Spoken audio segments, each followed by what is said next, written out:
안녕하세요. 뚱찌 이탈리아입니다. 오늘은 좀 특별한 주제로 시작을 할까요? 예전부터 관심이 있었던 주제인데, 제가 영화를 봐오면서 한 4, 50년을 봐오면서 가장 저한테 다시 보고 싶은 영화가 뭘까를 머리에 떠오르는 순으로 해서, 뭐 영화의 우열이라기보다는 그만큼 보고 싶은 영화에 대한 어떤 어, 선택을 한번 해봤습니다. 어떤 영화일까요? 여러분은 어떤 영화를 다시 보고 싶으십니까? 만약에 EBS나 이런 데서 어떤 영화를 과거의 영화 중에서 고전 영화 중에서 다시 보고 싶으신지 좀 궁금하기는 하네요. 저는 일단 힌트를 조금 드리겠습니다. 힌트는 짜잔 짜잔 짜잔 Le Regard Néo-Réaliste. 제가 선택한 영화는 이태리 영화고요. 이런 네오레알리스트, 그러니까 리얼리즘 영화하고 맞닿아 있습니다. 지금 보시는 이거는 비토리아 데시카 감독의 자전거 도둑의 장면이고요. 이거는 시네마토그래프라는 잡지에서 마찬가지로 특집을 했던 겁니다. 보면 비토리오 데시카 영화에서의 자전거 도둑이고요. 보면 네오레알리즘이라고 해서 전후 아니면 전쟁을 겪으면서 상당히 이때 영화를 갖다가 단순히 뭐 과거의 기억이라든지 아름다운 이런 장면들이 아니라 실질적인 삶하고 연결되는 걸 리얼리티를 표현해야 되겠다. 이게 네오 리얼리즘이라고 생각하시면 됩니다. 이 영화 중에 하나로서 이게 파이자라고 해서 로셀리니 감독의 영화죠. 그리고 로셀리니 감독의 영화 중에서는 안냐 마냐니가 나오는 무방비 도시 그런 영화도 있고요. 지금 이 영화 같은 경우에 주제페 데 산티스 감독의 리 아메가, 불어로는 히게 아메가 하지만 이게 리조 아마로 해서 리조가 쌀이거든요. 스디슨 쌀이라는 영화입니다. 이 영화에서 상당히 유명한 배우가 나오죠. 아래에 있는 배우입니다. 이 배우의 이름은 실바나 망가노. 대표적인 지나롤로 브리지다 소피아 로렌처럼 상당히 그 당시에 육체파 배우로 해서 알려졌던 그런 배우고요. 위에는 이제 마시모 지로티, 루키노 비스콘티의 또 다른 네오 레알리즘 그 시대의 영화 중에 하나 오세시오네라는 영화가 있어요. 그 영화의 한 장면이네요. 이 실바나 왕가노 같은 경우에는 어떤 배우입니까? 루키노 비스콘티의 영화에서도 나왔죠. 어디에서 나왔냐면 예전에 베니스에서 죽다에서도 나왔고요. 귀부인 역할로 나왔었고, 그리고 마찬가지로 이태리 감독 중에 상당히 전투적인 감독이었던 피에로 파올로 파솔리니 감독의 영화 중에 떼오레마라는 영화가 있어요. 불어로는 떼오렘. 그 영화도 뭐 엄청난 영화긴 한데 아마 파격적인 연기를 또 하지 않았나 실바나 망거노가 나이가 들어서도 아주 매력적인 그런 부분을 잃지 않았던 대단한 배우라고 생각합니다. 오늘은 이런 어떤 네오레알리즘에서 어, 그, 대표적인 감독이었던 그런 루키노 비스콘티, 로베르토 로셀리니, 네오레알리즘이 아니라도 페데리코 펠리니, 이런 감독들이 아니라 그런 감독들보다는 좀 인지가 덜하지만 제가 생각하는 영화의 어떻게 보면 그런 예술성, 뛰어난 예술성 보다는 보편적으로 어필할 수 있는 모든 걸 다 가지고 있으면서 그거를 어떻게 보면 예술로서 또 승화한 정말 위대한 영화 한 편을 소개하려고 합니다. 그게 저의 이제 뚱치 이탈리아에 다시 보고 싶은 영화 1번이 되겠습니다. 어떤 영화인지 조금 궁금하시도 하실 것 같은데요. 아닙니까?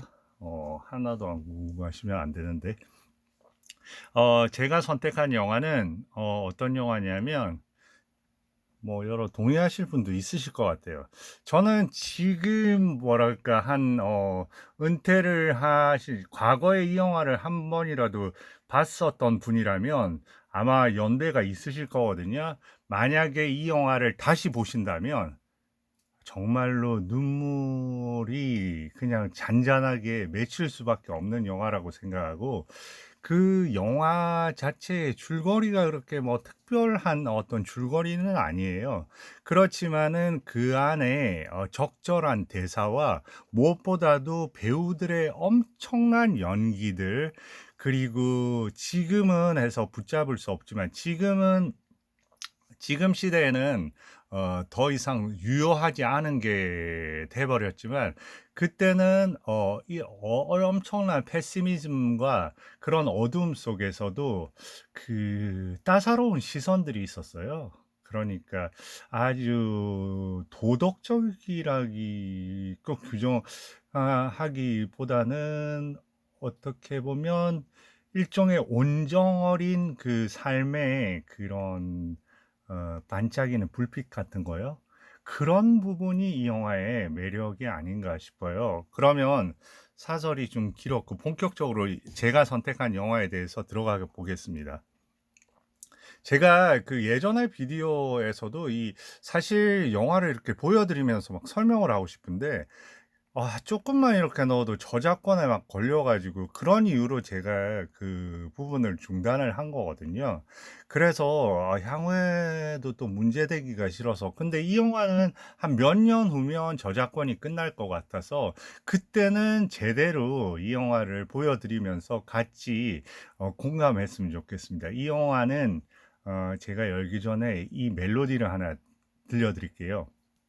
이것도 OST가 안 되니까 딴딴딴딴 딴딴 딴딴딴 딴딴딴 따라라 라라리라 라라리라라라. 이 멜로디 기억하시죠? 보셨던 분들은. 저의 1번 영화는 바로 피에트로 제르미의 철도원입니다. 저는 이 영화를 가장 다시 보고 싶은 영화로 꼽았던 거는요, 피에트로 제르미가 보여주는 영화라는 방식 안에 구성되어 있는 모든 요소들 때문입니다. 이 영화의 어떤 줄거리는 말 그대로 Il Ferroviere, 이태리 원제로는 해서 철도원입니다. 피에트로 제르미의. 피에트로 제르미는 연기부터 시작해서 이 영화에서는 시나리오부터 해서 본인이 직접 주인공을 연기를 하고요.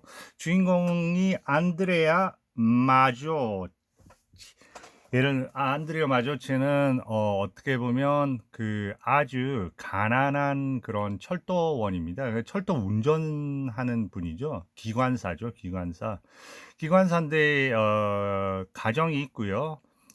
자신을 갖다가 항상 배려해 주면서 가족 안에서 아버지의 위상을 끊임없이 높여주려는 부인 사라, 루이자 델라 노체라는 배우가 연기를 했는데요.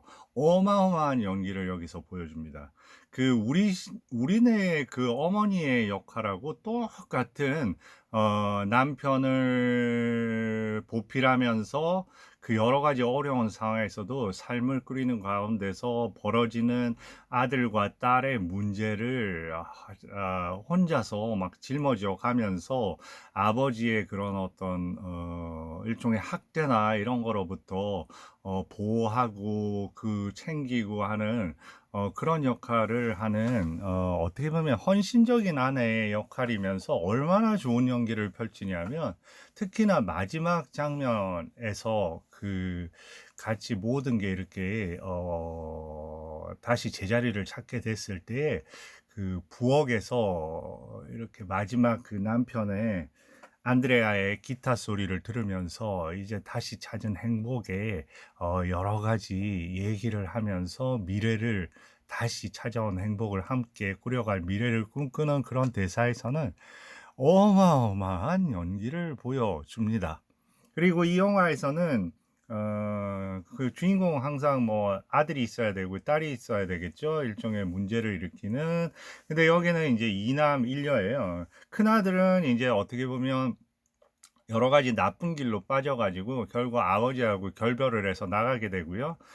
그 딸은 어떻게 보면 그 뜻하지 않게 근처 가게에 있던 남자, 꼭 그때 사랑에 빠진 건 아니지만 임신을 하게 돼서 할 수 없이 결혼을 했는데 결국은 헤어지게 됩니다. 나중에는 다 그게 인제 헤어진 뒤에 다시 서로의 접점을 찾아서 새로운 방향의 긍정적인 방향이 이루어지긴 하지만 어쨌든 그렇고요.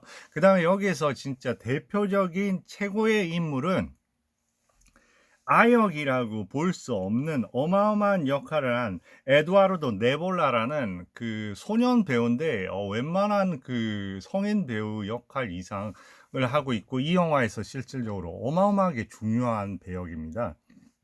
여기에서 막내 아들 한참 늦둥이죠. 늦둥이라 완전히 꼬마예요. 꼬마 역할을 하는데 꼬마의 산드로라는 이름의 역할을 하는데 여기서는 이태리에서는 애칭으로 해서 리노 귀여울 때 부르거든요. 산드리노라고 많이 이렇게 부르게 됩니다. 그리고 예, 그게 이제 중심 인물들이고요. 그렇게 많이 등장 인물이 있지는 않아요. 그런데 제일 또 중요한 인물을 제가 잊고 있었네요. 사로 우르치라는 배우인데 여기서 지지라는 역할을 합니다. 피에트로 제르미가 연기한 그 역할 한 안드레아의 둘도 없는 같은 기관사 친구죠.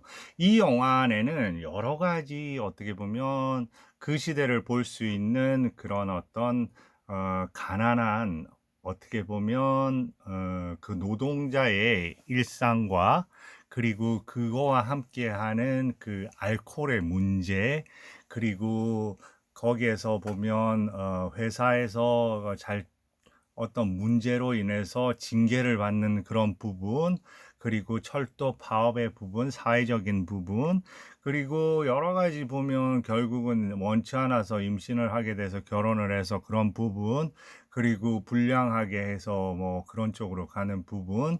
그래서 여러 가지, 그리고 그 여기서 주인공인 안드레아가 그 평범하게 이렇게 잘 기관사 일을 하다가 어느 날 엄청난 그런 문제에 부딪히게 돼요. 그러니까 본인 스스로는 늘 여기서 보면 그거는 영화 시작하는 부분하고도 상당히 연결이 있는데요. 기관사라는 직업은 어떤 직업일까요?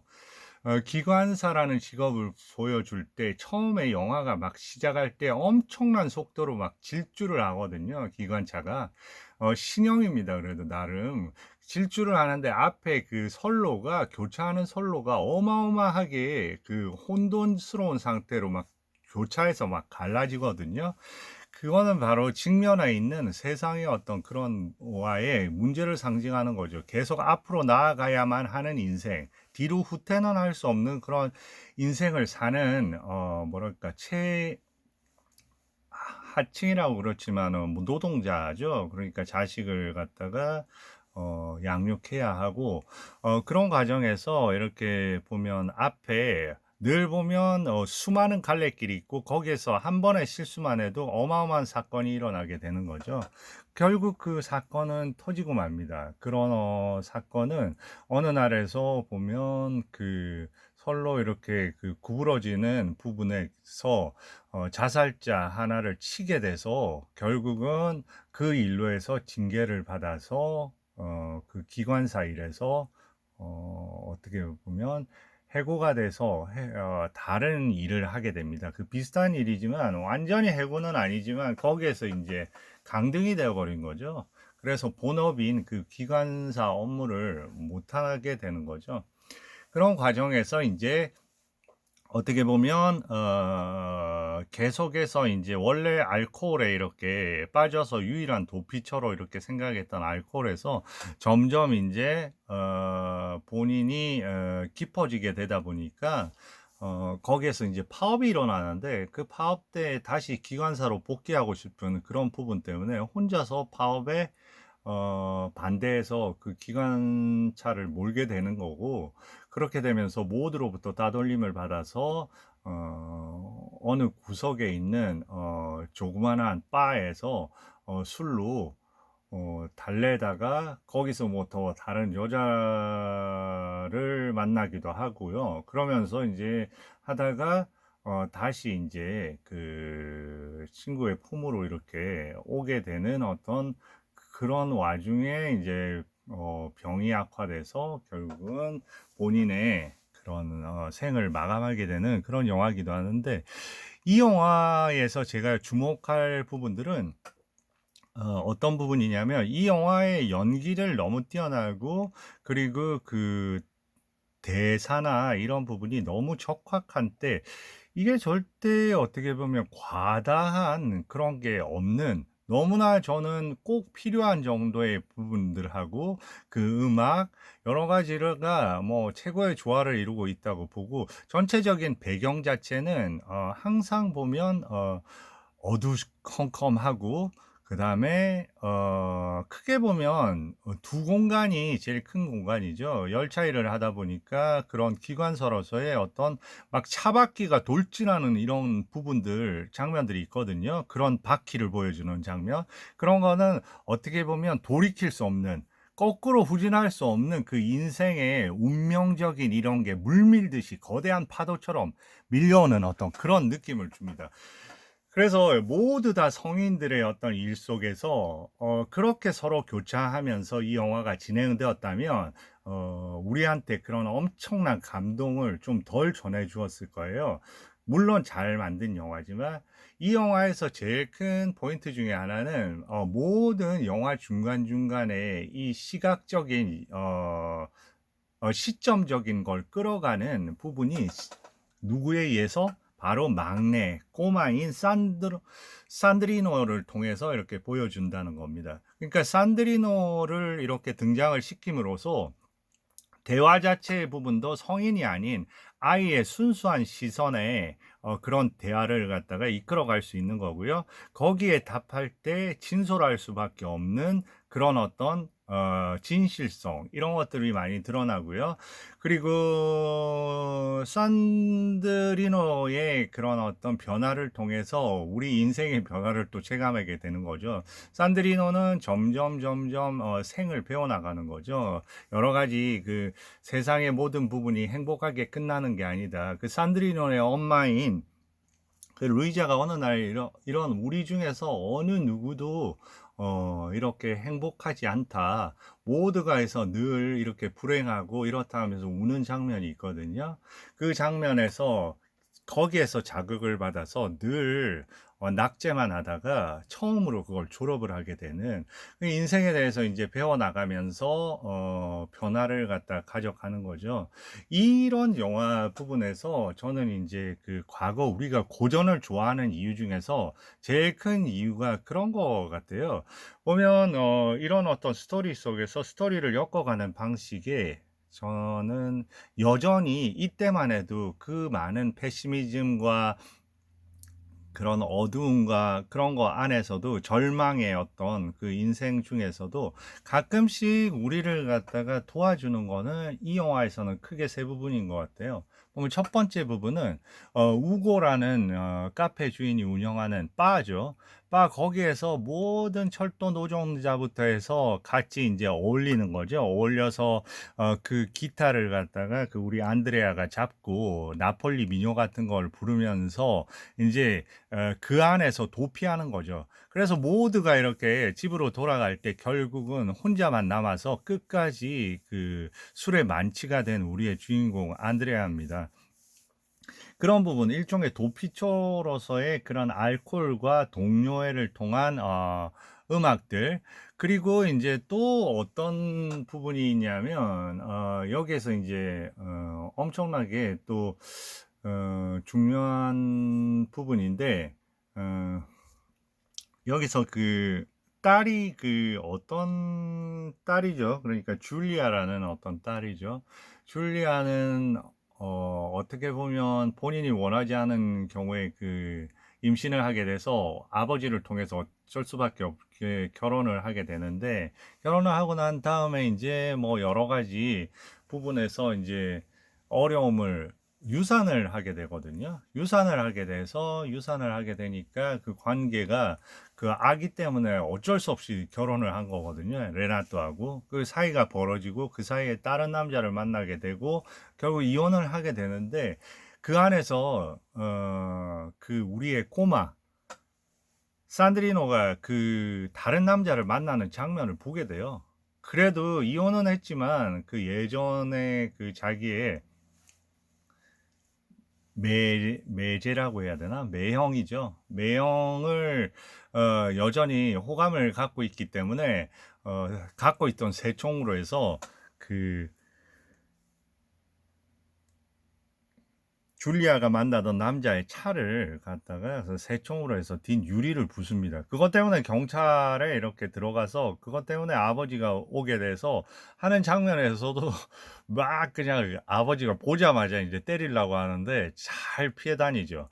그러면서 결국은 이 꼬마 산드리노가 아버지한테 그 사건의 전말을 얘기하게 되니까 그때 아버지가 어마어마하게 공격적인 방법으로 그 딸을 갖다가 그 손찌검을 하게 되는 거예요. 거기에서 이제 나가고 집을 나가게 되고, 그때 엄마를 밀치게 되고 와이프를 밀치게 되고, 그러니까 그 엄마하고 아주 좋은 관계를 갖고 있던 그 아들이, 큰 아들이 들어와서 이제 아버지한테 대들다가 이제 딸과 아들은 집에서 이제 내쫓기게 되는 겁니다. 그래서 어느 날 이제 그 우리의 그 꼬마 산드리노가 그 옛 매형의 부탁을 받고 지금 자기 누나가 일하고 있는 곳에 무엇을 갖다 주러 갔을 때의 어떤 대화 같은 경우가 제가 생각하는 이 영화의 온정적인 어떤 그런 부분의 하나인 것 같아요. 왜냐하면 그때 그 우리의 산드리노는 가서 주저주저합니다. 이 어린 꼬마가 나름의 어떤 엄청난 죄의식을 갖고 있는 거죠. 어떻게 보면 본인의 그 얘기 하나로 해서 모든 파국이 일어났다는 그런 어떤 죄의식을 갖고 그 누나한테 찾아가는 거죠. 그래서 누나를 보고 주저주저하는 어, 산드리노를 보고 그 누나인 줄리아가 얘기합니다. 어떻게 보면 방직 같은 이런 세탁 같은 거 하는 그런 곳에서 일을 하는데요. 그때 뭐라고 하느냐면, 그런 부분이 지금 시대하고는 조금 다른 부분인 것 같아요. 그런 여러 가지 어려움에도 돼 있었지만 긍정적으로 삶을 바라보는 그 따뜻한, 그래도 그런 여지 같은 경우, 산드리노라고 뭐라고 하냐면, 너는 올바른 일을 한 거다. 너가 그렇게 고했기 때문에 이 누나가 그때 상황에서 벗어나서 어쨌거나 누나가 새로운 어떤 길을 걸을 수 있게 되는 거다 하면서 산드리노를 위로를 합니다. 그러니까 저는 이제 그런 영화에, 지금으로 봐서는 되게 뭐 신빠쪼 옛날에 그런 거 같지만 지금은 그런 어떤 그 따스한 정서들을 많이 잃어가고, 그런 부분이 표현 자체가 돼도 그게 억지 아닌가, 이런 정도로 생각할 수 있을 것 같아요.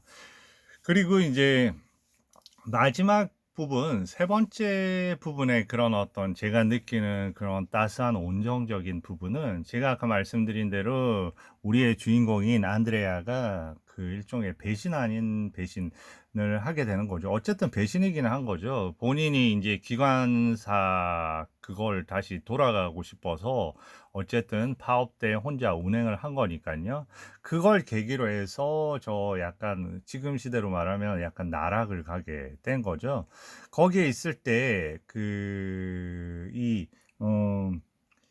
안드레아의 그 친한 친구인, 그래도 엄청난 배우인 것 같아요. 그 지지라는 친구. 대단한 배우입니다. 어마어마한 연기를 보여주는데, 이 지지가 늘 이제 그 친구의 아들인 이 꼬마 산드리노를 데리고 아버지 찾아보자. 다른 사람들은 다 외면할 때 아버지를 찾아보자 했더니 창문 너머로 보니까 저기 허름한 술집에서 다른 여자하고 있는 거예요. 그걸 갖다 보면서 모른 채 하는 거죠. 그러고 난 한참 후에 우리의 꼬마 산드리노가 아버지를 찾아갑니다. 아버지는 본인한테 영웅이었는데 그 영웅이 그 기관사 영웅이 이렇게 추락하는 모습을 보면서 산드리노도 어린 산드리노도 인생에 대해서 조금씩 배워가는 거죠. 그래서 아버지한테 갔더니 아버지하고 한 잔을 하자고 뭐 장난식의 이제 포도주 한 잔인데 제가 봤을 때는 그때도 되게 그런 어떤 온정이 있는 것 같아요. 왜냐하면 포도주를 우리가 얘기할 때 뭐 이태리에서는 흔히 친친한다든지 뭐 건배인데 이 사람들은 우바라고 하거든요. 우바. 우바라는 거는 이제 뭐 제 전공 분야이기도 하죠. 우바하면 이게 포도를 얘기하는 거거든요. 포도 품종을 우바지오 하고 우바. 그래서 포도를 위해서 이렇게 건배를 한단 말이에요. 그거는 어떻게 보면 본인처럼 노동하는 이런 층에서 이게 되게 상징적인 것 같아요. 포도를 위해서. 만약에 이 포도가 없으면 포도주가 안 될 거고, 그게 없으면 이 인생을 살아갈 수가 없는 겁니다. 왜냐하면 그 알코올에 의지를 해야 되기 때문에. 그래서 포도나무를 위해서, 그 대지를 위해서 자기한테 그래도 먹거리를 주는, 마실 거리를 주면서 생존케 하는 거기에 대해서 건배를 하지 않나. 그러고 나서 이제 둘이서 그 산드리노가 의 얘기와의 대화를 통해서 용기를 내서 그 모두가 예전의 친구들이 있는 그 우고의 그 바로 가게 됩니다. 저는 그 장면 너무 아름다운 장면인 것 같아요. 그래서 마치 그 서부 영화에서 카우보이 둘이 마치 바에 이렇게 젖히고 들어가는 그런 식으로 둘이 입장을 하게 되는데 그러니까 그런 약간 서부 영화 같은 좀 느낌이 나더라고요. 그렇게 입장을 했는데 그때 거기에 집중되는 그 시선이 있겠죠. 뭐 그 바의 주인 우고부터 해서 그 수많은 친구들 그가 예전의 친구였죠. 그렇지만 지금은 본인하고 멀어져 버리는 거기에서 이제 지지도 있는 거고요. 그래서 모두가 그렇게 했을 때 순간 정적이 흐르거든요. 그 다음에 그런 방식이죠. 지금은 보기 힘들. 지금은 아마 보면 막 욕을 하고 뭐 여러 가지 그런 난잡스러운 방식이겠지만 그때는 어떻게 보면 되게 잠깐의 침묵 그리고 우리의 그 바 주인인 우고가 말을 합니다. 오늘 새술이 들어왔는데 너가 맛을 보면 어떻겠냐고. 그런 걸 통해서 모두가 해서 그 술에 대해서 얘기를 하면서 오늘 술은 내가 내는 거라고 우고가 해서 아주 그 분위기를 만들어서 그렇게 해서 그렇게 쉽게 화해가 이루어집니다. 그런데 이제 그런 장면 속에서는 항상 이제 복선이 있는 거죠. 그렇게 해서 예전처럼 같이 이제 그 중심에 우리 안드레아가 기타를 잡고 나폴리 미뇨 같은 그런 예전 시대의 그거로 돌아간다는 느낌을 받는 그 신나는 노래를 할 때 거기에서 이제 노래가 조금 시작되자마자 우리 안드레아가 쓰러집니다. 결국은 뭐 어마어마한 치명적인 병을 예전 뭐 건강진단에서도 받았듯이 그렇게 해서 이제 집으로 가게 되고 집에서 이제 요양을 하게 되는 거죠. 그 부인을 통해서. 그러면서 이제 이 영화가 시작을 할 때 어떻게 시작하냐면 성탄절에 시작하거든요. 그 유럽의 최고의 명절은 결국 성탄절이니까 성탄절 때 어떻게 보면 좀 좋은 와인도 사서 마시고 프랑스 같은 경우에는 거위간도 먹고 뭐 샴페인도 마시는 게 유일하게 뭐 여기는 그런 게 등장하지는 않지만 첫 영화 시작할 때도 막 그 회사에서 주는 와인, 좀 싸구려 와인, 선물을 이렇게 받았을 때 막 그렇게 물어봅니다. 혹시 그거 드라이한 와인이냐고. 근데 아닌 거예요. 싸구려인 거예요. 그런데 어쨌든 와인 한 병씩을 갖다가 받아오고 마지막에 끝나는 부분도 성탄절이거든요. 마지막 끝 부분은 이제 성탄절이 될 무렵에 이제 모두가 이제 떠났던 아들이 돌아오고 그리고 딸도 예전에 그 사위하고 어떤 부분을 갖다 가져서 곧 올 거라고 하고 예전에 자기를 등졌던 모든 철도 조합의 그 아는 사람들이 이제 다 와서 이제 성대한 집안에서 이제 파티를 하게 되는 거죠. 그러면서 이제 영화가 마지막을 향해서 치닫게 되는데, 저는 이 영화에서 그래서 장면은 보여드리지 못하는 게 상당히 진짜 너무너무 안타까워요.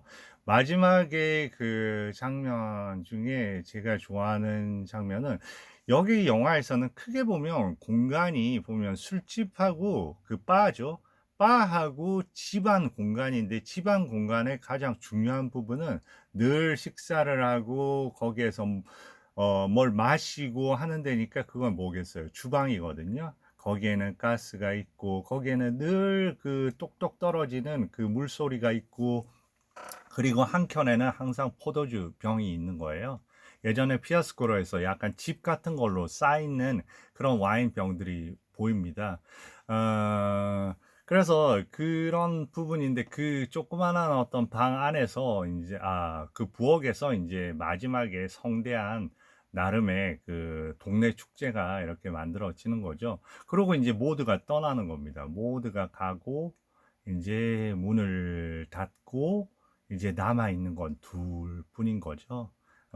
안드레아와 그의 부인 사라. 그래서 이제 침대로 이렇게 그 안드레아가 너무 오늘 피곤했으니까 침대로 이렇게 데려가면서 막 안드레아를 이런 뭐 양말 같은 거를 하려 그랬나 해서 해준다 그러니까, 혼자서 할 수 있다 그러면서 부인 사라를 봅니다. 부인 사라를 보면서 얘기하는 거죠. 당신도 흰머리가 많이 생겼네? 그러면서 여전히 나는 당신을 사랑한다고 하면서 얘기를 하죠. 그러면서 이제 기타를 가져다 달라고 얘기를 하거든요. 그러면 기타를 가져오는데, 문틈 사이로 이렇게 기타를 가지고 들어오면서 이제 우리의 안드레아는 누워서 이제 세레나데 노래를 부르기 시작합니다. 기타를 치기 시작하죠. 노래는 아니고. 그러면서 그 기타의 선율을 따라서 그 방을 나서서 이제 주방으로 이렇게 카메라가 옮겨가면서, 카메라가 이제 거기서 좌우로 이렇게 계속 움직이는 그의 부인 사라를 이렇게 쫓아가는, 저는 그 동선이 되게 아름답더라고요.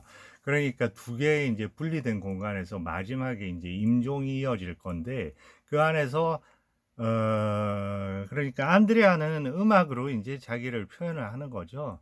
왜냐하면 유일하게 그 건넸던 거는, 부인한테 건넬 수 있었던 거는 마지막에 그런 어떤 여전히 사랑한다는 그런 말이니까, 막 그전에는 그런 표현이 없었거든요. 항상 보면 어떻게 보면 자식들에 대한 어떤 엄한 얘기들, 그런데 처음으로 그 얘기를 하면서 그 얘기에 이어지는 게 바로 그 안드레아의 기타 선율이죠.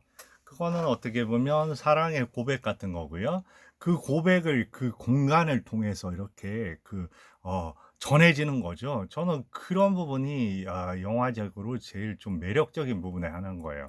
그러면 그 어떻게 보면 기타 선율이 들린다는 거는 마지막 안드레아의 어떤 고백의 어떤 사랑 노래가 들리는 거예요. 그걸 들으면서 이제 우리의 그 주인공인 우리의 와이 그 부인인 사라는 여러 가지 얘기를 합니다. 혼자서 뭐 어떻게 뭐 우리나 장인 장모님한테도 가봐야 되겠다. 아니면 우리가 뭐 여러 가지 얘기를 합니다. 우리 마르첼로가 우리 집에 뭘 놔야 되겠다. 이러면서 얘기를 하거든요.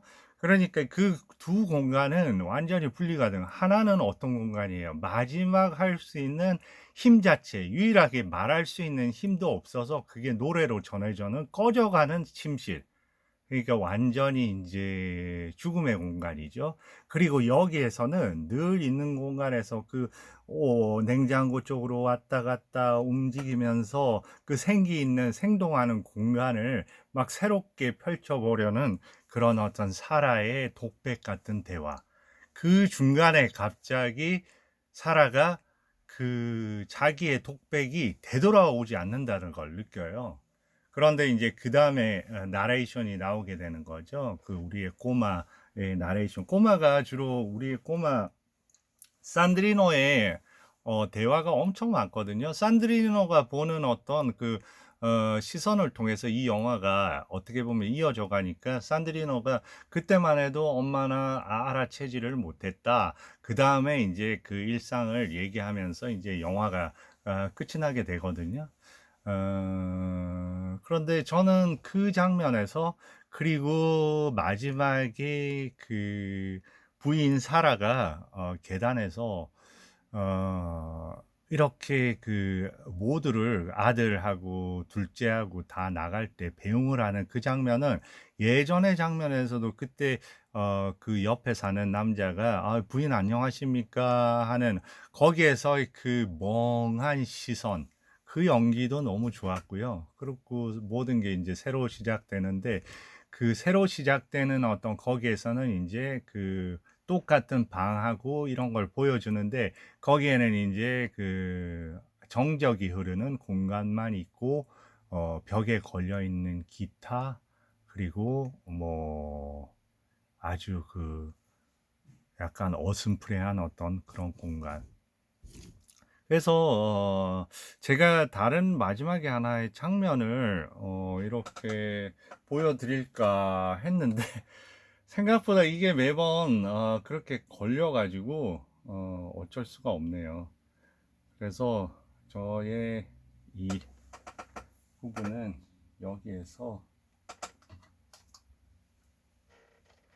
그래서 마지막 부분에서 이게 도움이 되실지는 모르지만 이 화면은 정지시켜 놓은 상태거든요. 이 장면이 해서 그 부인인 사라가 한쪽 공간에서 자기 혼자 계속 이어지는 독백을 하면서, 그 건너편에서는 우리의 안드레아가 이제 죽어가고 이제 기타를 떨어뜨리고 마지막 임종을 하는 거죠. 저한테는 이 영화는 어떻게 보면, 왜 제가 이 영화를 1번으로 선택을 했는지 모르겠지만, 제가 이 얘기를 하다 보니까 왜 제가 그랬는지 알 것 같아요. 진정한 영화는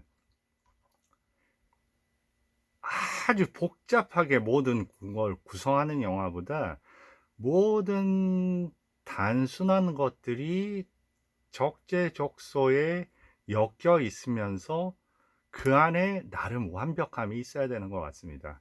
배우의 연기부터 작은 디테일 하나, 그리고 그 안에 중간에 적절히 들어가는, 아까 제가 보면 마지막에 말씀드렸던 그런 종류의 어떤 테크닉, 그거는 저는 테크닉이라고 보기에는 그렇고, 어떻게 보면 그 영화의 그런 진정한 그런 걸 갖다 쫓아가는 눈, 시선, 이렇게 마무리하면서 여러분들이 다시 찾는 철도원, 피에트로 제르미의 철도원이 되었으면 합니다. 감사합니다.